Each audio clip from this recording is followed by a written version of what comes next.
سلام، من لیلی هستم. به کانال یوتیوب من خوش اومدین. امروز میخوام یه نقاشی ساده و در عین حال زیبا و پر از نکته‌های ریز رو بهتون آموزش بدم. این نقاشی قراره یک خروس سفید خوش‌تیپ بشه. من روی یه تیکه کنوس یه مقدار رنگ قهوه‌ای زدم و گذاشتم تا خوش شد. چون نمیخواستم با رنگ سفید پرهای خروسم قاطی بشه و رنگش رو کثیف کنه. بعد با یک رنگ سفید یه طرح اولیه از خروسم زدم. همین الان بگم اشتباه بزرگی که خیلی از هنرجوها میکنن اینه که فکر میکنن باید طرح رو رنگ کنن، در صورتی که شما رنگ نمیکنین، نقاشی میکنین. پس نمیایم چون خروس ما سفیده کل طرح خروسمون رو توش با رنگ سفید پر کنیم. به جاش با یه قلموی کوچولو رنگ سفید رو به حالت و جهت پرهای خروسمون روی بدنش میذاریم و به اصطلاح قلمو روی پارچه تیک آف میکنه. مثل هواپیما که از روی زمین به نرمی بلند میشه. شما هم باید قلمو رو همونقدر نرم از روی پارچه بلند کنین تا بتونین حالت پر رو به ضربه های قلموتون بدین. شاید اولش براتون سخت باشه ولی یادتون باشه هر چیزی با تمرین کردن آسون میشه. یه موضوع دیگه که باید بدونین اینه که رنگ سفیدتون رو حتما با روغن شلش کنین تا رنگ روی پارچه خیلی روون حرکت کنه. شاید بپرسین من چرا زیر کار رو قهوه‌ای کردم؟ جوابش ساده است. چون پرهای خروس ما سفیده و روی پارچه سفید خودشو نشون نمیده.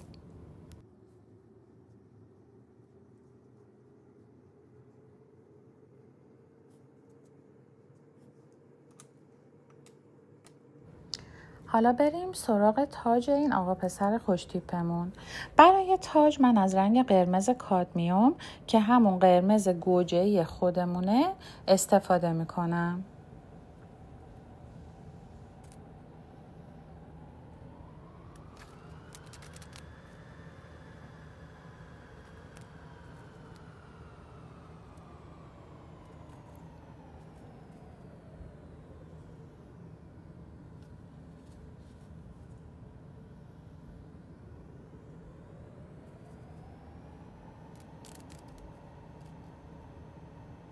برای نوکش از رنگ زرد کادمیوم استفاده کردم و چشمش یه دایره کوچولوی مشکیه که البته یه نور کوچیکی هم توش داره.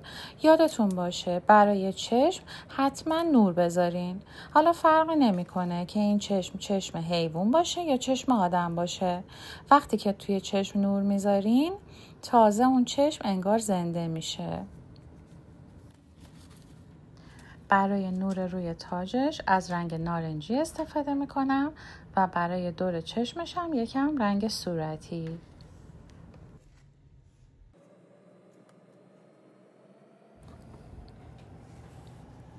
برای پاهاش از رنگ اوکر استفاده میکنم که همون خردلی خودمونه و دور و بر زمین رو هم رنگ قهوه‌ای برسینا میزنم و با رنگ اوکر یکم روشنش میکنم و اطرافش رو هم با سبز آلیو و قهوه‌ای و اوکر یه مقدار ترکیب میکنم و میزنم که روشن‌تر بشه و یه حالت سبزه‌ای بهش بده. البته ما نمیخوایم اینجا خیلی دیتیل نشون بدیم، فقط یکم رنگایی که مشابه هستن رو استفاده میکنیم. نمیخوایم به طور کامل سبز و گل و بلبل رو بکشیم.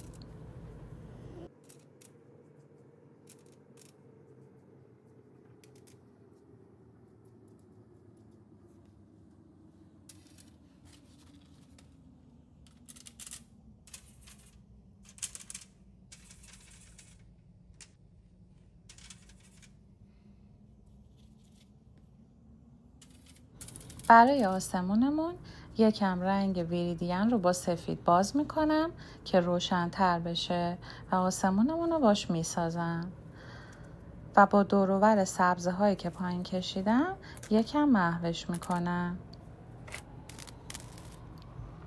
با یه قلموی کوچیکتر از همون رنگایی که دور و بر خروسمون استفاده کردیم یه لکه هایی رو توی پرهاش میذاریم که بتونیم سایه روشن به پرهاش بدیم.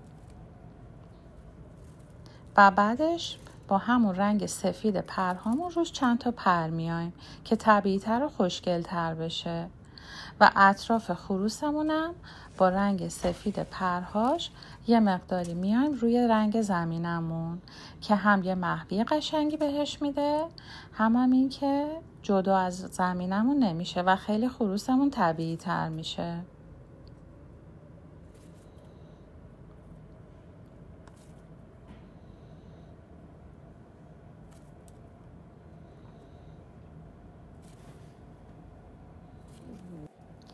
من توی کپشن تمام رنگایی رو که برای نقاشی استفاده کردم و می نویسم که اگر شما خواستین این نقاشی رو بکشین بدونین که دقیقاً از چه رنگهایی استفاده کنین.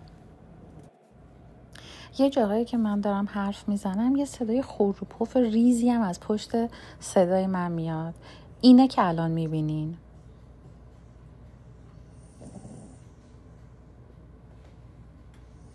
بله، ایشون کوکیه.